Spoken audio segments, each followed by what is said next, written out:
So, tonight qualifies as something of a homecoming. First, as many of you know, Thomas Frank was born and raised in Greater Kansas City. He went to high school at Shawnee Mission East and earned his undergraduate degree at the University of Kansas. I should add, by the way, he has other degrees, one from the University of Virginia, a PhD in history from University of Chicago. But second, tonight's program also makes it about 3 years to the day when Thomas was last at the Central Library, an event we held in September of 2009 when he spoke about his previous book, The Wrecking Crew, How Conservatives Rule. So obviously, from the titles of his books, if you've read his columns, it's no secret that Thomas has very defined political views. Those of you who came here hoping to hear a ringing defense of economic deregulation and free market capitalism have probably come to the wrong event. But those of you who want to get a provocative take on the contemporary political scene and the seeming paradoxes that illuminate it are in for, well, a serious serving of red meat.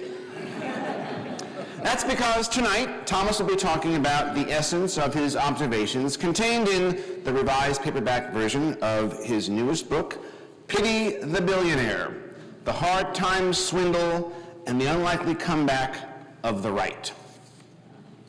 Pity the Billionaire, as you might expect, is acerbic, it's witty, and it's a devastating critique on how, as Thomas sees it, the dire economic circumstances that stemmed from the financial meltdown in late 2008 and the subsequent so-called Great Recession have delivered wildly unexpected political results. As Thomas puts it, quote, "The revival of the right is as extraordinary as it would be if the public had demanded dozens of new nuclear plants in the days after 3 Mile Island. Or if we had reacted to Watergate by making Richard Nixon a national hero." Tonight's program is in the form of a public conversation conducted by a fellow Jayhawk, Dana Wright, formerly a reporter and anchor for KCTV5 in Kansas City, and now the co-host of the leading afternoon drive time news talk radio show in Kansas City, Data and Parks on KMBZ 980 AM and 98.1 FM.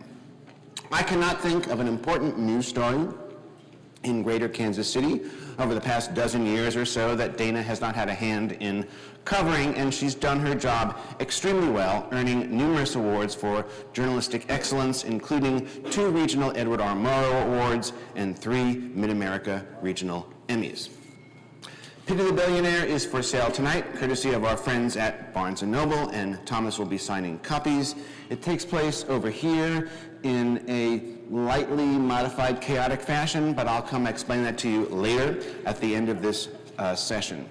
Ladies and gentlemen, please welcome Thomas Frank and Dana Wright.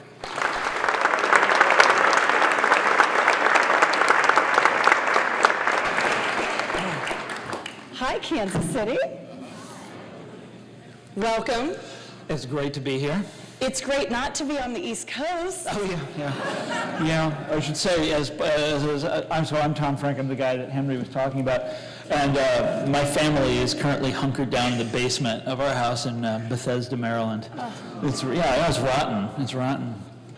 When did you get here? Because I actually called the library today and I said, is he here? Because if he's not here, he's not getting here. Well, I've been on the West Coast and then, all points in between. And yeah, this was the last stop. I'm supposed to speak in New York tomorrow, and it turns out it's not going to happen. Yeah. David Letterman, true story, right now is delivering a monologue to an empty audience. And that hasn't happened very often, so tune in tonight, and he's doing a monologue to an empty studio. Because there's nobody there. True story. If you tune in tonight, it's going to be interesting to watch how that plays out. So let's get to it. I know you guys have a lot of questions, so we're going to chat for a while about the book, about life today in politics, and then we're going to take questions from the audience. And I really want to also talk about your work prior to this book as the only Democrat in Kansas. It's very awkward for me. There's the one like the Yeti. You hear about them, but you don't see them. And so I want to ask you about that later. But we're going to start with the book. It's horrible. Why this book and why now? Let's start there. When the financial crisis hit in 2008 and 2009, I was a columnist for the Wall Street Journal. You might remember this. I was the House liberal. And I was on the op-ed page, and it was a lot of fun, right? It's the biggest megaphone there is, biggest paper in America, and I love doing it. And all my life, I collected the literature of the 1930s and read, the literature of the 1930s, like Edmund Wilson's essays, and I collect proletarian fiction and this kind of strange stuff. It's sort of a hobby of mine. And all of a sudden, in 2008, it became relevant. And I was watching everything crumble around me, and you'd go out and pick up the newspaper in the morning, and there'd be a headline, General Motors declares bankruptcy. It was shocking. And it's even today, it's almost hard to remember what it felt like in 2008 and 2009, when it was like the world was falling apart. The world was coming apart. And I'd read all those essays from the 1930s before and had understood them in a kind of superficial way, but I never understood them, if you know what I mean, until 2008. And so that was what was sort of informing my writing at the Wall Street Journal.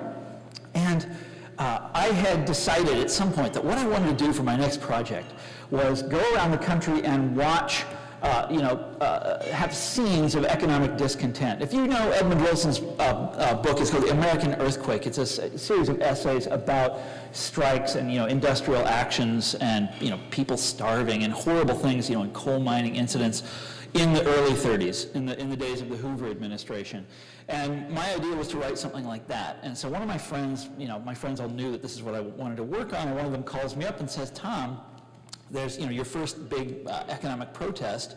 This is in February of 2009. He says, the first big economic protest that I've heard of is happening tomorrow across the street from the White House, and you should get down there. And so I went, and it was the first Tea Party rally. And at first I thought it was a joke, because it was all these people that I knew. But I know who you are. I can say, well, I know your name. What are you doing? You're just trying to trick people. And I thought it was, and I went home and I wrote a mean essay making fun of them. And I'll be damned if it didn't catch on, And so, admittedly, at the beginning, it was, or my own take on it was that it was, the fake grassroots AstroTurf, which you hear that now all the time. But what I also think is that it did catch on and become something much more genuine, and it rolled on and on and on to the point where today they've got one of their own as the vice presidential candidate in the, one of the two national tickets. They've swept the House of Representatives in 2010. They've swept state legislatures all over America. Something like 600 seats have changed sides in 2010. In Kansas, where it has always been, Republican dominated, they achieved this kind of, enormous victory over the moderates just in the last primary election. And so this turned out to be exactly what I was looking for. This was the protest movement of our time. And of course, I took it more seriously later on. But it was it is a fascinating. The movement fascinates me on all sorts of different ways. And here I'm not talking just about the Tea Party movement, but the larger conservative renaissance that it was the face for, because it flew in the teeth of the sort of economic experiences of 2008 in a remarkable way. For example. Constantly railing against out-of-control government and red tape, when it was the absence of red tape that precipitated the financial crisis in the first place. And which, a healthy dose of red tape right now would be pretty awesome. That's my feeling about it anyways. But we'll talk about this for the next hour, I'm sure. But after going to a bunch of these rallies and reading their literature and hanging around with these people and this kind of thing, and of course watching Glenn Beck all the time, and maybe that sort of damaged me, and I'm willing to admit that, and also reading this for the first time in my life, Atlas Shrugged, and what? It's a big book, folks. It makes a loud noise when you drop it. It's weighty literature. So after doing all this, what occurred to me was that what was fascinating about the Tea Party movement and the larger conservative return was that it was mimicking those movements of the 1930s that I was so concerned with in the beginning when I started out on the project. Deliberately mimicking them in some ways. You take a guy like Glenn Beck, and he's always, sort of, that's what he's doing. That's his MO. He's like deliberately mimicking Orson Welles or deliberately mimicking a Frank Capra movie or something like this. And then in other instances, it's quite unconscious. This is the most amazing one. Atlas Shrugged, the sort of favorite novel of the Tea Party movement, and of course, Paul Ryan and Rick Santelli and also Alan Greenspan, a whole range of figures. And it is an effort to deliberately take the story of the 1930s and stand it on its head. And so you start seeing this is a hard times protest movement. It's a movement that talks like a hard times protest movement, acts like a hard times protest movement in everything except for the political particulars. And those are all stood completely on their head. But it's a success. You can't, and so that's why I wrote it. I had to write it. Another thing, I should have said this at the beginning. I didn't mean to write another political book. I meant to be done with this genre forever. And, and it came and just slapped me right in the face. I had to do it. I had to go out there and write this again. But I swear, this is the last one. I'm going back to writing about art after this, okay? This is the last. I want to ask you write something interesting about the disappointments of Barack Obama's presidency and how he sort of let this opportunity slip through his fingers. And I want your thoughts on that and explain to people what they will read in your work about that. Well, I'm one of these people that's very disappointed with Barack Obama. But I think also it's not, there's several different ways of categorizing my disappointment and talking about it. And basically, let me put it this way. I don't think this election right now, the campaign that we're in, I don't think it should be close.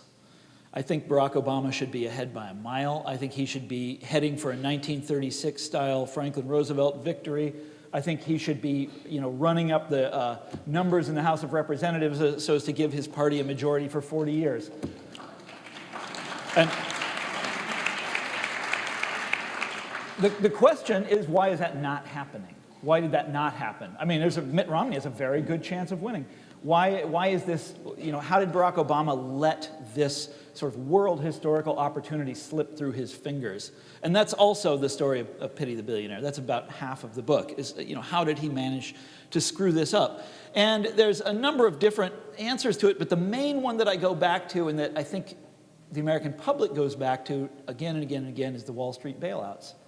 This was the great sort of initial blunder of the Obama administration, and I mean, even before it began, he stopped campaigning and flew back to Washington to vote on the TARP, to make sure that the TARP got passed. And when he became president, he went way out of his way to signal continuity with the Bush administration, appoint Tim Geithner as his Treasury Secretary. Remember, and Tim Geithner had been the guy that masterminded the AIG bailout. One of the greatest outrages that we will ever see, in our lifetimes. And also Larry Summers, a whole bunch of Robert Rubin proteges, signaling continuity with the past. And the funny thing is, I know that's very responsible and that's very bipartisan and that sounds like a grand bargain and all those things that Barack Obama thinks are so wonderful. That's not what the situation required. The situation required a break from the past. I think there's another great 30s comparison. So in the course of doing the research for Pity the Billionaire, I decided to research the history of bailouts. Okay, and there's a long history of bailouts in this country. I didn't know this in 2008. If you go back and look at newspaper columns from 2008, they think the earliest bailout was, Continental Illinois, in 1984. But in fact, there were huge bailouts back in the early 1930s. Both Herbert Hoover did them and Franklin Roosevelt did them. And the way they're done is very instructive. And we never talk about this anymore, but we need to. Under Herbert Hoover set up something called the Reconstruction Finance Corporation that was bailing out banks all over the country. Wall Street banks included, often via the railroads that those banks owned. At one point, the head of his bailout agency, who had been Calvin Coolidge's vice president, as it happens, quit the agency, went back to Chicago to take over the reins of his old bank. And about a week later, demands a bailout, comes back to his colleagues in Washington and says, give me a bailout. And they did. And the public was furious. It was like AIG. They couldn't believe this was happening. It's like all those stories about all the Goldman Sachs people in all the different administrations in Washington, D.C. People were furious. Now, what does Franklin Roosevelt do when he sees this going on? Does he say, well, in the highest spirit of bipartisanship, I'm just going to continue with this policy? Of course not. He campaigned against it. He was furious about it. He denounced it in all sorts of ways. And when he became president, he kept the agency, the Reconstruction Finance Corporation, but he ran it in a very different way. And they bailed out the economy from the bottom up. I mean, it's the stuff that they did back then is amazing to read about. They would, if they didn't like the management of a bank, they would fire them. This is the federal government. If they would go to a city and they didn't like the way the banks had been operated, they wouldn't bail any of them out, and they'd start their own. They actually did this. Anyhow, so Barack Obama comes in 2009.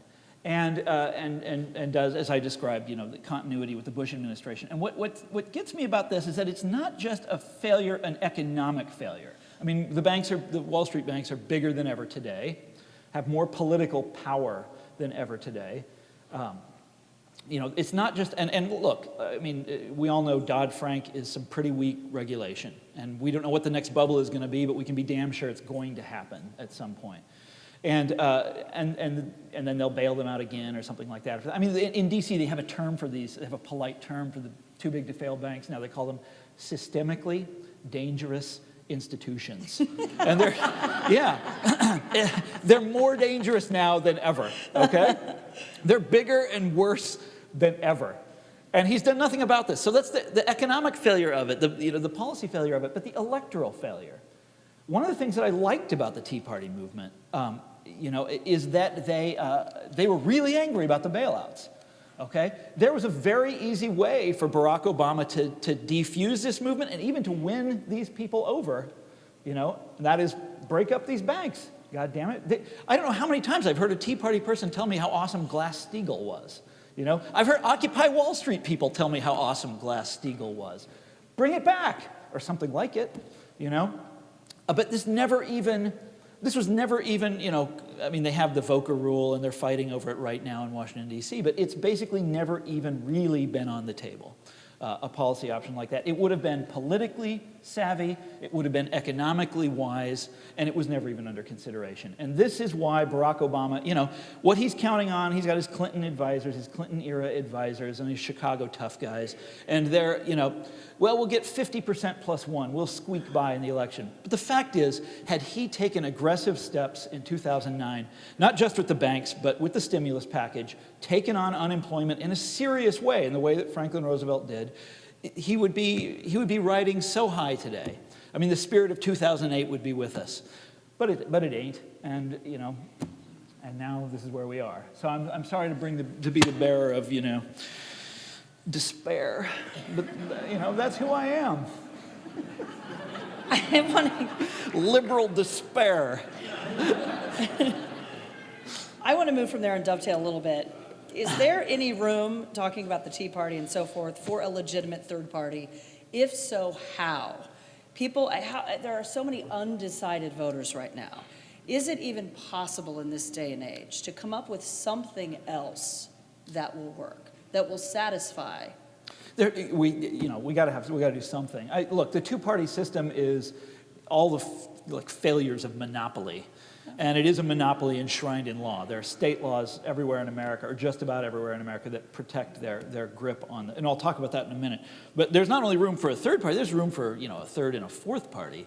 If you could open up this duopoly, this two-party monopoly, I think you'd see a party on the left, aligned with organized labor. I think you'd see a libertarian party. You already have both of those to some degree, but neither one of them is. Can get anywhere, because the way things stand now, third parties are always spoilers. It's a waste. You're wasting your vote. And until we change the laws that make it that way, well, let me take a step back. You all know, I assume a lot of you have read the kind of stuff that I've written over the years. I've always been a big fan of populism, this movement in the 1890s. It was particularly big in Kansas. Third-party movement. There were a lot of third-party movements in the 19th century. You had one after another after another. The Republican Party was a third-party movement once upon a time. And there were others after populism, but never as strong.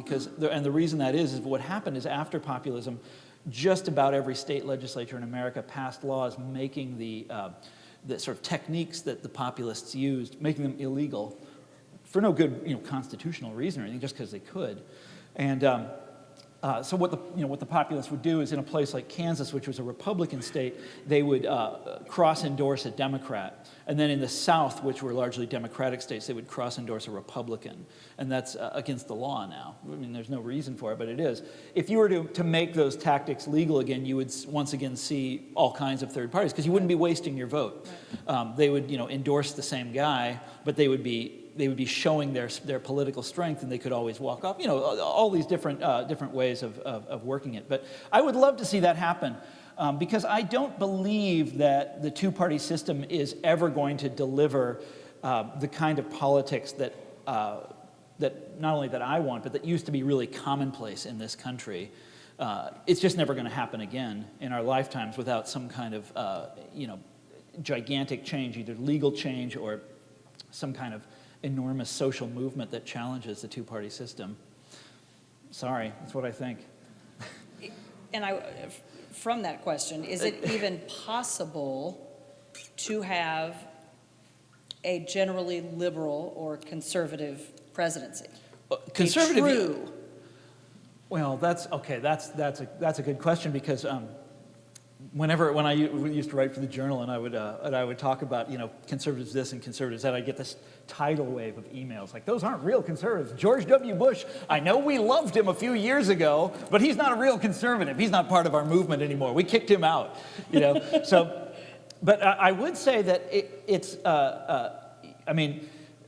whether Barack Obama wins or whether Mitt Romney wins, I think that the politics of this country are generally continuing to move in a conservative direction. Back in 2008, everybody I knew thought that things had reached a turning point and the country was swinging back to the left in some sort of 30-year cycle.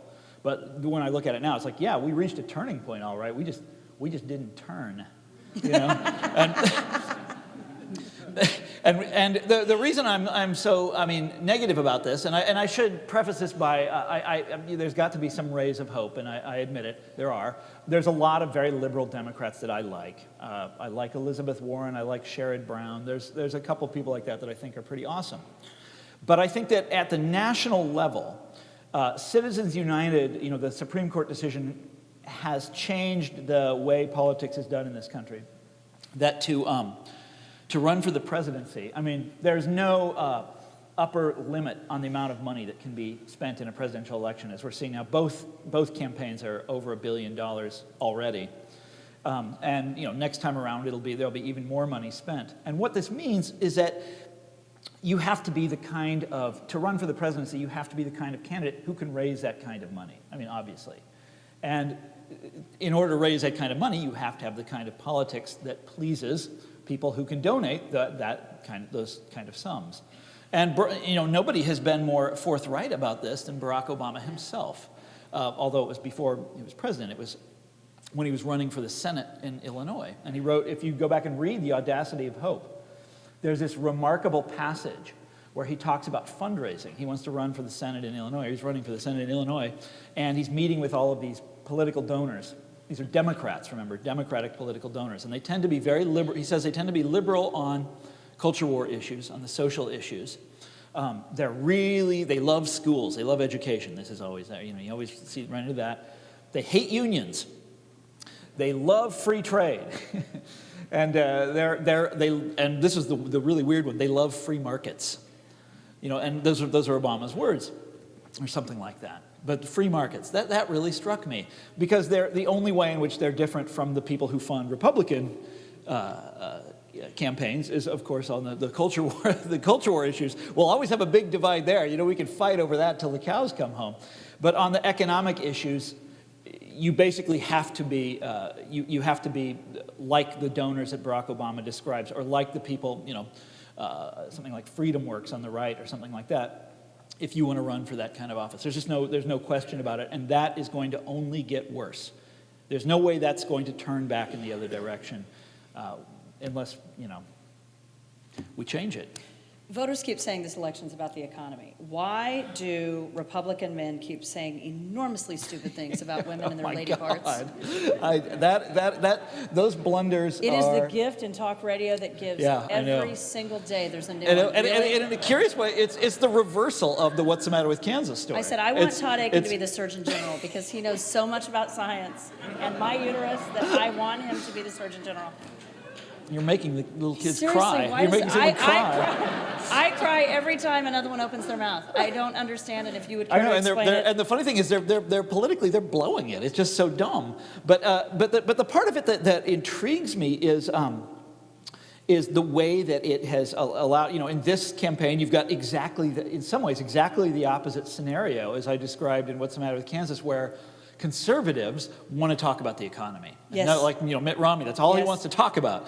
But Barack Obama won't let them forget the culture wars, running these ads, and it's very interesting. It's exactly the opposite of what it looked like to me, 10 years ago. I actually saw a bumper sticker yesterday that said, "A woman for Obama." Yeah. And it was right in front of me, and I thought that's so interesting because we have the Todd Akin and the Claire McCaskill fight going on since his comments about legitimate rape, and it does keep coming up.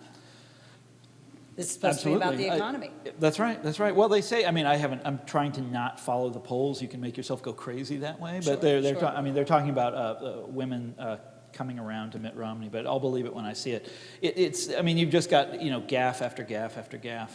But wait a minute, there is something else to be said about this, and this is kind of interesting. One of the things that got me about the Tea Party movement when it started was that they didn't want to talk about culture war issues. In fact, on one of the Tea Party message boards, I forget which one, but one of the big ones, when you sign up, they say, conversations about the social issues are forbidden.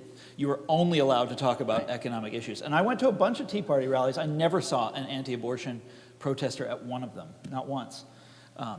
It just that just wasn't what they talked about, and now it's come back to haunt them. What's the matter with Kansas? Oh, come on! I could write a book about that. Could you do that? I would read that book. Dana, why don't you tell me what's the matter with you? You say it's gotten worse since you wrote that book. Well, I live here. I'm telling you, it's worse. The shakes are just as good as ever. I had an amazing ribeye last night. You grew up on State Line, essentially. Yeah, just a little bit past it. Yeah. How did your experiences here shape who you are today and what you write and how you write it? That's a good question. I think it shapes me. I think about this place all the time. That picture over there. Yeah. Order number 11. I was talking to Henry about that before we started. I think about that picture all the time. I think about, I have a WPA guide to Missouri. Of course, I have the WPA guide to Kansas as well. I've read those books cover to cover. It's profoundly important to me. All the history, the background that I come from. This is a great, great, great city. It's a wonderful place to grow up, and it's also a wonderful place to think about becoming a writer. Do people, when they first meet you, especially on the East Coast, and you tell them you're from Kansas, do you get that look? Yes. And those questions? I can't stand that. The worst was when I went to college there, University of Virginia. It's a great place to go to college. Thomas Jefferson, blah blah blah, and they just thought I was some kind of a total rube, a complete hillbilly. It was pretty comical. And so I overcompensate, I compensate with the tweed and the... Every writer has to have a tweed jacket. Yeah, I have a whole closet full of them. And they're all older than me. They're all from the 50s. So you made the comment you did not set out to write another political book. Where do you go from here? Do you want to kind of leave that arena and write about other things? And if so, what? I do want to leave that arena, and the reason is, and in some ways, this is my own Barack Obama move. I live in D.C. and I'm so sick of the partisanship there. And I know partisanship, and if the questioning had taken a different turn, I would right now be making fun of people who don't like partisanship because partisanship is very normal and blah blah blah blah blah. But people disagree. But it's kind of a loathsome place, Washington, D.C., in all sorts of different ways. And the way they think about politics and the way they talk about politics has almost nothing to do with the way that I think about politics and talk about politics. You know, it's utterly superficial. It's entirely in terms of, you know, swing states and votes cast and this kind of thing. And then these sort of fanciful concepts that exert, you know, this tyrannical influence. Okay, the idea of centrism. This is like a religion in Washington, D.C. Centrism, the center. The center always rules in American politics. They think they get this from political science. They think it's scientific. I love that, political science. And but their idea of what the center is David Brooks was writing about this the other day. I love that column. Centrism, it's what my views are. Centrism is just like everybody agrees with me. I'm right in the middle, and you know, eventually everybody will come around to my reasonableness. But the funny thing is, if you actually, you know, and I can tell you what centrism consists of in Washington D.C. It always consists of the same thing, and it's like those Democratic donors who Barack Obama described. It's free trade deals, being responsible with Social Security, which means privatizing it to some degree, or doing, you know, something like that with Social Security, which they're going to do even if Obama gets reelected, and I can talk about that later. You know, of course you can't. You know, protectionism is flat out. You can't have, you know, organized labor is a thing of the past. We've got to, you know, everything has to come from schools and education and rising SAT scores and that sort of thing. And then they just call this centrism, and it has nothing to do with the opinions of the actual opinions of Americans. It's just strictly the center of, it's like whatever the consensus in D.C. Funny story. So when I first moved to D.C., they did a profile of me in the Washington Post, and that's very flattering. You know, you always want that to happen. And they asked somebody from a centrist Democratic group what they thought of me, and I'm paraphrasing here, but basically what he said, or the way it was explained to me, what he said was, we don't have to answer Thomas Frank because he's outside the consensus. And I love that, outside the consensus. So it's just like, there is this, you know, there's this very narrow parameter where views, you know, of acceptable views, and then outside of that, Then there's you. You don't even have to talk, you don't have to listen to those people. When they, you know, give you an argument, you don't have to reply. I loved that. I loved it in the sense that it's so utterly preposterous and farcical that I had to love it. Well, but I have to ask you, is it true that every generation thinks it's never been worse than it is now, but don't you think it's never been worse than it is now? Ooh. And I only say this from a radio, anonymous email, text line, evil people that we hear from every day. And I mean myself. Well, it's interesting that you put it that way. Oh my God, people are mean. Because there mean. is, and I wasn't going to go down the mean road, but rather the apocalypse road. Oh, that yeah. People are in love these days with the idea of apocalypse. So is it worse now than it's ever been? I mean, did you ever watch Glenn Beck back in his heyday, 09? I try not to. 2009, 2010. Yeah. Every day was a new apocalypse. Yeah. Every day was a new end of the world. Yeah. And the public ate that up. There was this appetite for that. I mean, look at all this.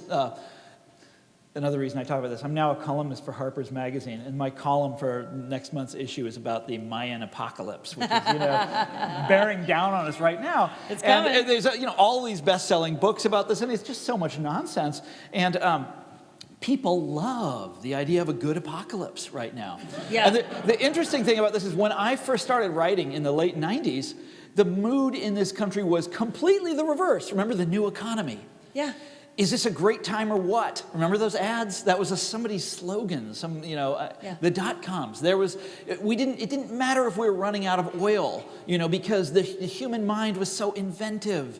And, you know, sky's the limit. There was a magazine called Upside, you know. Everybody read, it was a Silicon Valley magazine. And now the mood is completely the other direction. Right. And what's funny is that oftentimes they use the same evidence that you saw back in the dot-com days. Today, for the end of the world is right around the corner. People love apocalypse. They're really into it right now. But is there any room anymore for just intelligent discussion and dialogue between the sides? Because I don't see it. Well, of course there is. I mean, a lot of this is the dying off of... a lot of it is strategy on the right. I don't want to just blame the right. But a lot of You it is can. strategy. A lot of it is strategy. Look, the Boehner Congress did what they did. The complete stiff arm to Barack Obama deliberately. That was a political move on their part, and it succeeded to a certain degree.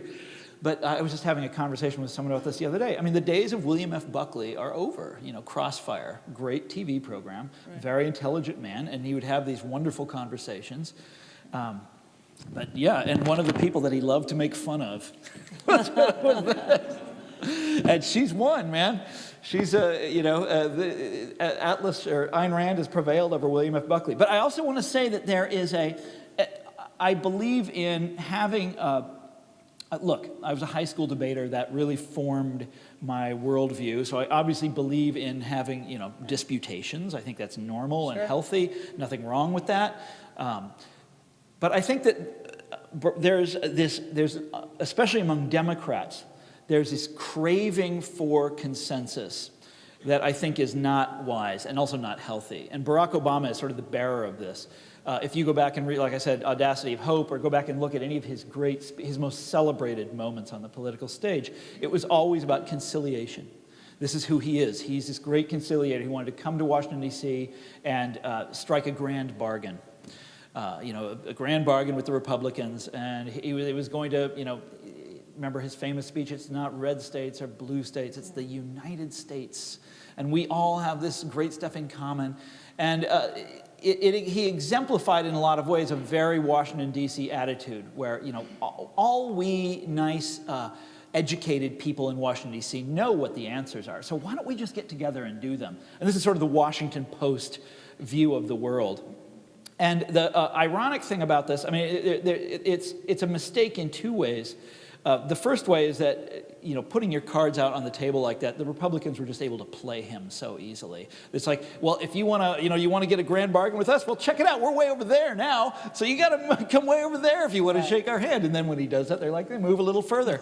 And they did this back in the Clinton era, too. Tom DeLay actually writes about it in his memoir, that Clinton was dedicated to this strategy of triangulation. You guys remember this? Triangulation, where he was going to strike halfway points between his own party and the Republicans. And really good idea announcing that to the world, because then the Republicans are like, oh, well, guess what? We're now way over here. So if you want to strike a deal with us, you have to. And they did this deliberately. The other way in which this was a real blunder for Obama was that partisanship is not this country's greatest problem. The greatest problem in this country is Wall Street, closely followed by unemployment. Yeah. If I had to come up with a list back in 2009 when he was coming into office, that would be it. Wall Street's number one, unemployment is number two, healthcare is number three, a couple of other things, and then maybe partisanship. Partisanship maybe number 6 or maybe number 7 or something like that. And so we elected this guy, and he seemed like a historic figure, and he may well turn out to be a historic figure. Maybe everything will change or something like that. But we elected this man who had, the stirring rhetoric and the silver tongue and so intelligent. And he goes to Washington, D.C., and he's promising change and hope, and he tackles the wrong problem. And that is, for me, that is the sort of the tragedy of the Obama administration. That he, all that idealism, and it was about, it was about the wrong thing. He was tackling the thing that the Washington Post was telling him to tackle, rather than the thing that anybody on the street in Chicago or Kansas City or anywhere in this country would have told him he had to deal with. That's the tragedy. Have you ever met him? I have. He was my state senator when I lived in Chicago. Actually, when I was writing What's the Matter with Kansas, I lived in Hyde Park, and I met him at house parties. I used to see him at house parties. He was a state senator, and he was, he's very, very smart. And even then, people would say, he was beloved, right? The people in the neighborhood in Hyde Park just thought he was the greatest man in the world. And he used to say, even then, that man is going to be president someday. He was amazing, He bowls you over in a personal way, as all, I imagine, as all great politicians do. Sure. But I've never met Romney or Clinton or anything Well, you've like heard that. Bill Clinton, like when he shakes your hand, there's no one else in the entire universe Yeah. too. I've heard that. Yeah. I've heard that. All right, I think it's time to take questions. A few? Maybe 3?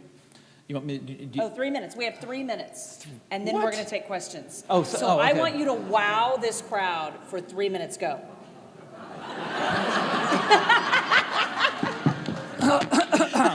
Just start reading this. How about some literary read this for criticism, 3 folks? minutes. Oh, give. How about some literary criticism? Wait, I do have one more question we didn't get to if you want it. And then if you don't no. want to answer it, you can read that for 3 minutes. I'm not going to read it. I'm going No, you're to. not. You could drop I'm it going to again. interpret it. Because I like the sound effect. Because someone asked this on the radio the other day, and I love this question. Why is it that a handful of undecided voters in Ohio get to decide the presidency? It's maddening, isn't it? It's And- maddening, because it makes us But feel wait, like wait, in wait. Kansas our vote doesn't count. Yeah, and it doesn't. People keep saying to me, why are you even voting? And it doesn't. I mean, that's the electoral college system. But it's also frustrating in this sense of stalemate, that we've been fighting over the same things, the same swing states for years and years and years and years. And it's, and the world has changed dramatically. And here we are fighting over the same dumb things and looking to the same dumb swing states to decide it for us.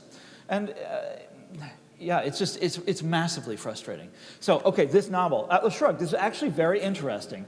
One of these great, big, all-time bestsellers in American life. I just got back from a book tour in Germany, and the Germans all want to know about Atlas Shrugged. They're not familiar with her there.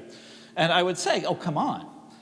It's Friedrich Nietzsche. It's Nietzsche applied to American circumstances, where the Ubermensch is, the Superman is the American billionaire. And they didn't get it. They don't read Nietzsche anymore. So my other comparison is, and that's kind of a story in and of itself. But the other comparison that is really revealing is Atlas Shrugged is a work of proletarian fiction.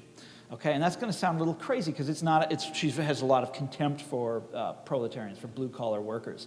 But as I mentioned before, one of my hobbies is collecting this literature of the 1930s that nobody reads. It was very formulaic stuff, tended to be written by doctrinaire Marxists, usually members of the Communist Party. It would involve working-class people coming to class consciousness. Okay, discovering class consciousness. It would have a stereotyped businessman who was a parasite because he did nothing, right? The workers could run the factory by themselves if they wanted to, and the management does nothing, but is a parasite. And then lastly, a strike. They have a giant strike. This is the theme of Atlas Shrugged. It's about the producer class, by which she means the tycoons, captains of industry, coming to class consciousness, realizing that they are society's great victims, and they actually say this several times in the novel, realizing that they are the exploited ones, and that they support this whole population of parasites, by which Rand means us, right? The rest of us. You'd say, speak for yourself, Frank, but and then they go on a giant strike, a crushing strike, a strike so devastating that it brings the nation to its knees. And so it's this reversal of all your sort of 1930s literary tropes.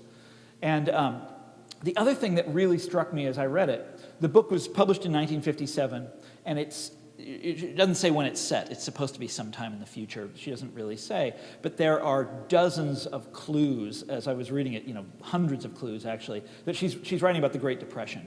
She's describing the Great Depression unfolding in this kind of alternative universe where it's not Wall Street banks in 1929, that's not what caused the problem, it's not various bubbles, it's meddling government, okay, which is what the sort of certain, Austrian economic theory would hold always causes economic reversals.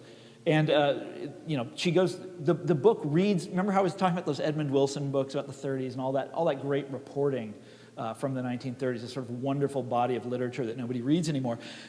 I was reading Atlas Shrugged, and it was very familiar to me. It was very, very similar to those books. It's like she was writing a latter-day contribution to this genre, describing the small towns, the crumbling of the agricultural way of life, towns that are failing after their bank fails. And it's like it could have been taken from any sort of book of 1930s reportage. But, of course, the politics of the situation are completely stood on their head. But it's a fascinating book for that reason. It's a fictionalized account of the Great Depression that is, for a lot of people, much more real and more compelling than what actually happened. Okay. Now, we are in a library. Very well. That was like 3 minutes.